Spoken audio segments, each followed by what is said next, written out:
Hello, I'm Kim Tizer. Today's March 30th, 2023. Here are your latest Church Militant headlines. A group of faithful Catholics is petitioning the Pope not to restrict the Tridentine Mass, and they're doing it via a billboard campaign. Several Catholic organizations banded together to post 30 billboards around the Vatican, citing Pope Benedict XVI, Pope St. John Paul II, and Pope St. Pius V, defending the traditional Latin Mass. The billboards all contain the slogan for the love of the Pope, for peace and unity of the Church, for the free practice of the traditional Latin Mass. Staying in Rome, a Vatican cardinal is doubling down on changing the Church's teaching.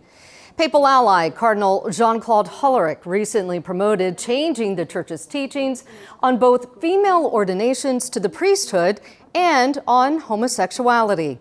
Hollerich erroneously claimed when the Church doctrine was being created, the concept of homosexuality did not even exist.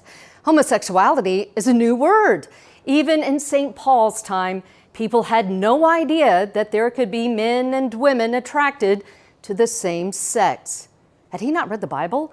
In related news, a group of German LGBT activists are calling on the Pope himself to change church teaching. The dissident Out in Church group published a letter Monday asking Pope Francis to change the Church's moral teaching to permit homosexuality and to remove requirements for homosexuals to live chaste lives, a command actually imposed on all Catholics.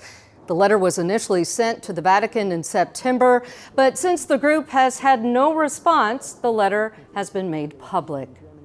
In France, Catholic bishops are combating calls for euthanasia. The French Bishops' Conference on Tuesday published a document opposing the recent promotion of legalizing assisted suicide, urging instead to improve palliative care. The bishops wrote, "We hear the revolt, the anger, the feeling of injustice that resound in the face of suffering and death as calls for greater fraternity and as the search for a hope to which we wish to bear witness, but in no case as a legitimization of euthanasia or assisted suicide." In related news, Scotland's government is now being led by a rabid pro-abort Muslim. Humza Yousaf assumed office yesterday as First Minister of Scotland's devolved government and head of the far-left Scottish National Party, and openly committed himself to abolishing pro-life laws. Right to Life UK spokeswoman Catherine Robinson said of Yousaf's proposals, abortion would be available on demand for any reason right through to birth.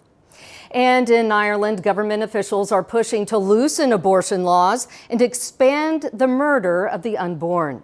Health Minister Stephen Donnelly is slated to recommend, quote, loosening pro-life restrictions on abortion within the coming weeks after receiving a report recommending doing away with the current waiting period.